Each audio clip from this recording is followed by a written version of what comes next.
Hello. It's Wednesday, and we're still in Romans 1. And I just want to make a comment about the weather lately. It rained the other night, just poured here at Incline. I absolutely loved it. But the result of today is 70% humidity.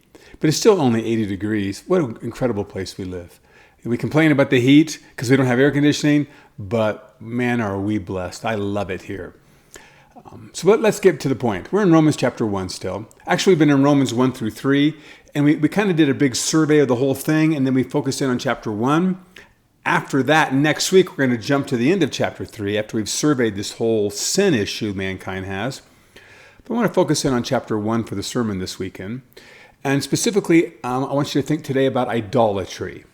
I want you to go back to creation, that God made humanity in his image. Male and female, he made them, his image bearers, told them to multiply, fill the earth, and have dominion over the earth. This is what our God has given us. And part of this dominion as image bearers is to recognize we reflect him. So there's nothing below us in creation or less than us, since we're the pinnacle of creation, that we're supposed to worship. We're supposed to keep our eyes up on him, not look down. But Adam and Eve chose a different path. They chose to call good what God said was not good. When God said, don't eat from that tree of the knowledge of good and evil, because the day you eat of it, surely you will die. But they chose to eat from it. They called good what was not good. And the result in succeeding generations, according to Romans chapter 1, is idolatry. The worst sin anyone can commit is to worship something else in creation, call it God, when in fact the supreme sovereign God of the universe doesn't exist in creation as anything physical. Anyways, let me read the passage to you. Romans 1:21. For although they knew God, they did not honor him as God or give thanks to him, but they became futile in their thinking, and their foolish hearts were darkened. Claiming to be wise, they became fools, and exchanged the glory of the immortal God for images, resembling mortal man and birds and animals and creeping things.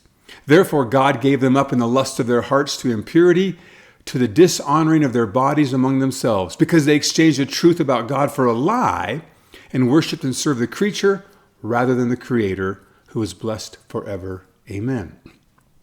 So notice what it said, that we exchanged the glory of the immortal God for images. And here's the images of the idols that humanity has worshipped. First, resembling mortal man. Then birds and animals and creeping things. Interesting, if you go back and to study the idolatry of all different cultures over history, the Greeks and the Romans, they put up statues of the gods. They made gods in human images and bowed down and worshiped these images. You read Acts 17, that's what Paul did. He got to Mars Hill in Athens, and he sees all these images of humans, big statues of men, and they called them gods. It's interesting, the Egyptians went to the animal way, where they started worshiping animals. The Greeks would criticize the Egyptians. Well, you people are weird. Why would you worship an animal? We worship men. Today, you and I, we don't bow before an idol, but we still commit idolatry. And in preparation for Sunday's message, if you come to Cornerstone Church or if you listen to it online, I want you to think about, what are the gods we worship? If we have turned our back on the living, immortal God, the God who doesn't have a body, if we've turned our back on him, what do we worship today? We don't have things on our mantle and our fireplace we bow before. For the most part, we don't. What do we worship today? I want to suggest something to you, and maybe you can get back to me with some thoughts of your own.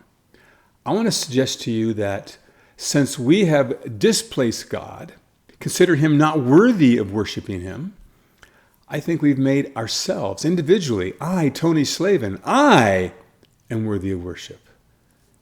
And my needs are most important above all. Even as Christians, I wonder sometimes if we give lip service to the fact that we believe in this immortal, eternal God who exists in heaven, but ultimately, his primary purpose in my life is to meet my needs. He's a dispenser of benefits in my life. Have I not made him my servant then? And I am the highest being around if I made God, the God of heaven, my servant?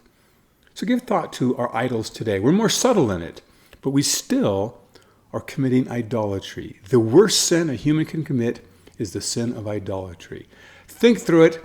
And why don't you email me or text me, whatever you have there, Facebook me, about what you believe are the American idols. And we'll talk to you Friday.